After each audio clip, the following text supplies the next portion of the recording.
My name is Lonice Jacobs, and I am a physiotherapist who has a special interest in women's health. Today, I have with me a fellow passionate physiotherapist about women's health called Celeste Andrea. Hi, Celeste. Hi, Lonice. Thanks so much for inviting me today. Thanks for taking the time out to come and chat to me. So, Celeste and I have worked together for a few years, and it has been our shared experience that women don't always understand how their bodies function. Whether it's young girls who are just starting off with some of the changes to women well into their 60s. They've been through these experiences, but they don't necessarily understand what is happening to their bodies. And, you know, sometimes we've had a good introduction to how these things happen, and sometimes not so good.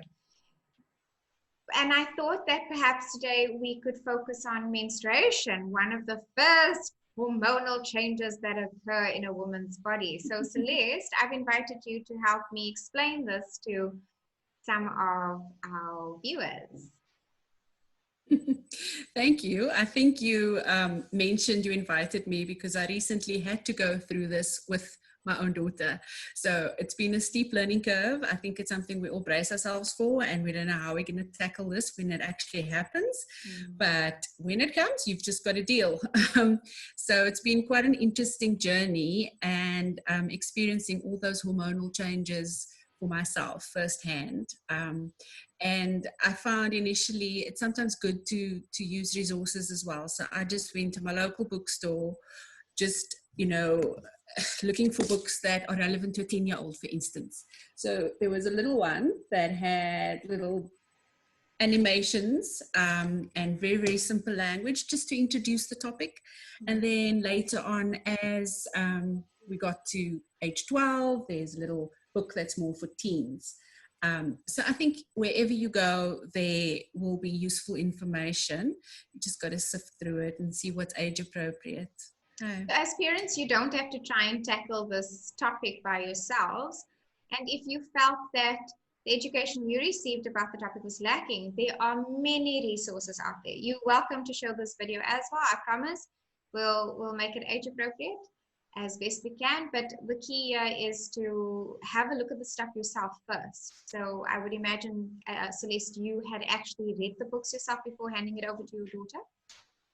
Yes. Spent quite some time in that book aisle. Right. Yeah. What actually happens during menstruation? What is menstruation? Okay.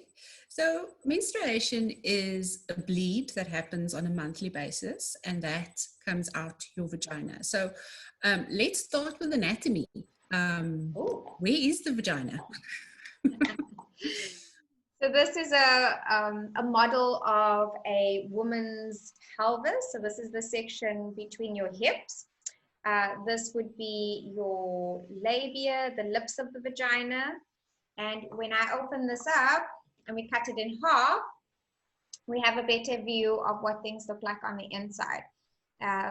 Celeste mentioned the vagina, so that would be this middle section here.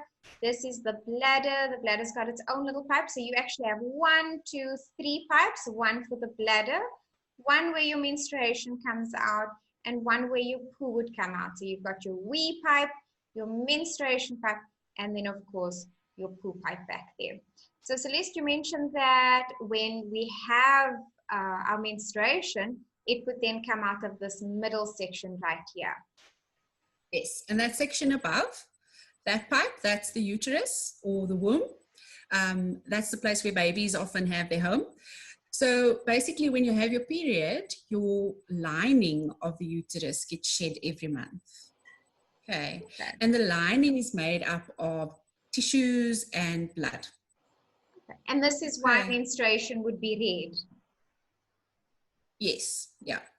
Okay, and believe it or not, it's not all blood. Everybody thinks it's liters and liters that comes out, but it's actually very, very little. It's just like a couple of teaspoons every month because it's mixed with all the other tissues in the uterus. Okay. May I ask, what controls all of this? So we've heard some things about hormones, and how does my body know that it's got to get rid of this tissue over here? Okay, so like many processes in our body, there are chemicals, which are hormones that control processes. So the two main hormones that control menstruation is estrogen and progesterone. And every month, these hormones fluctuate. And especially when you're going through puberty, your body changes from that of a young child to that of a young adult. So you're becoming a woman. Often when you get your period, that is what your parents would say. It's like, wow, you've become a woman. And it's a big event because it means that they can get grandkids one day. So I think they're looking a little bit further down the line. But basically, there's a lot of changes. And you would see those changes in a girl. So you'll notice they start getting wider around the hips, a little bit more chubbier around the hips. And the breasts will develop, they'll get armpit hair, they'll get pubic hair. So these are all changes leading up to you getting your first period. So there are little telltale signs that you've got to have the talk with your daughter. So a great thing to look out for when your daughter starts hitting a certain age. And what would that age be? So from what age should we start keeping an eye out for things like hormones or bodily changes? I think it's happening quite early. It can happen anywhere from age 8, 9, all the way to age 16. So each woman develops differently. And is there an age where if I haven't had my first period yet, I should be concerned? I'd say if you don't have it by age 16, you probably go and see the doctor and they can do tests to see what could be delaying things. So that's quite an age range. So we're looking from anywhere between age 8 and age 16. And we want to make sure that the body is working because this is a normal bodily function. What I've done is I've taken out the bit that was in the middle. So that was that section and I've added them together. And this little bit over here is what your womb or your uterus would look like. And these little bits on either side are called ovaries. Do they work together? Yes, so those hormones that we were talking about earlier, they control the release of an egg. So you're born with many, many, many eggs. 1 million eggs.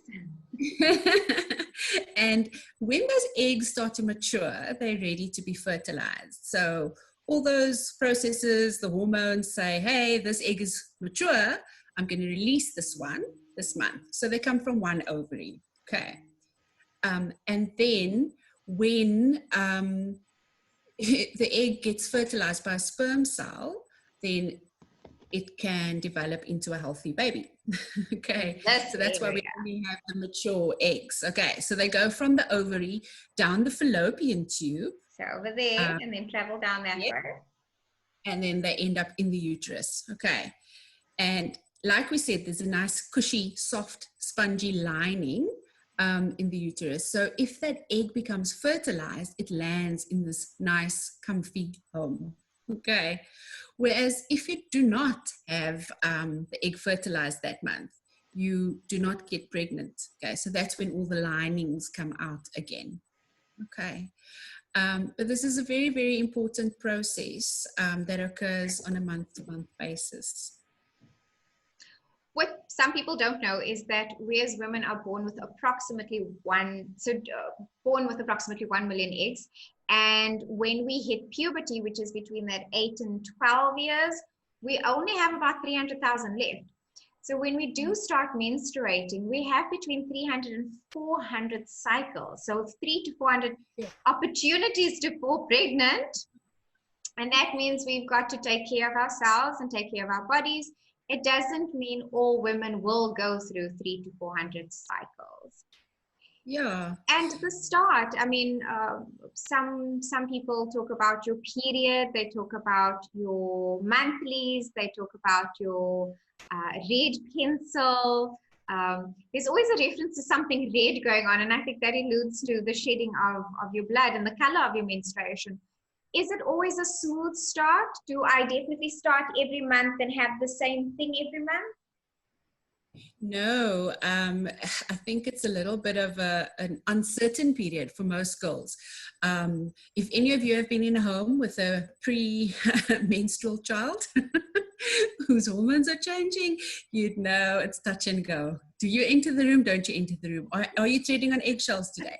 Because there are definite mood swings, and there may be cramps that are telltale signs that it's coming as well, and sometimes bloating. So lots of women go through these changes every month as a result of the hormones that are fluctuating. Okay, so it's a good sign that it's on its way. Something our young women should be aware of is that sometimes it's not a set number of days, and it's not always the same time around every month. Those first few years of starting your menstruation, your body is still trying to settle those hormones that have started surging.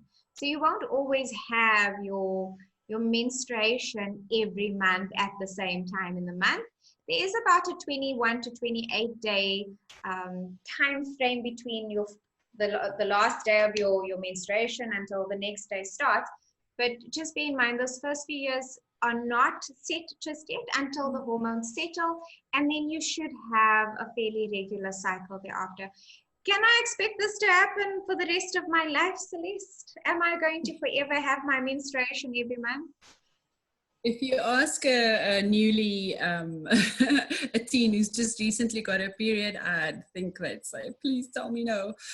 So luckily, from around the age of 45 to 55, things start winding down, and we run out of eggs, and we go into the next phase of life called menopause, which I'm sure you'll have a talk about another time.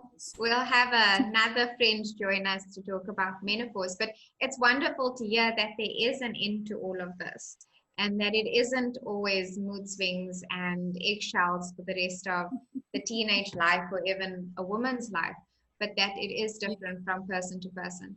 So there are some differences, and if you are uncertain about these differences, please reach out to a gynecologist or to a physiotherapist or even a GP and ask, is what I'm experiencing normal? So things can be common, but they might not be normal.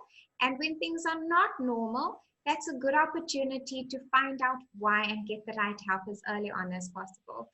Celeste, thank you so much for joining me today. I do appreciate your time and your personal experience that you've had. I think many parents out there will feel relieved that they are not the only ones walking around eggshells, or that the eggshells won't be around for many, many years. Thank you so much again. And it does get better. I think you just got to get through the first few cycles, then it becomes the new normal, and then everybody adjusts and things calm down. So there's hope. Hang in there.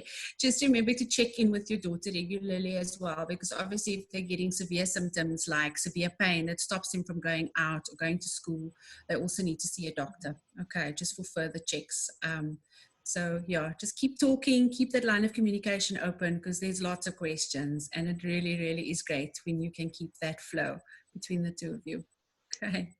Thank you again. So next time we'll have a look at the different things we can use when we are menstruating, because there are options out there. And have a good day. Bye, everyone. Bye.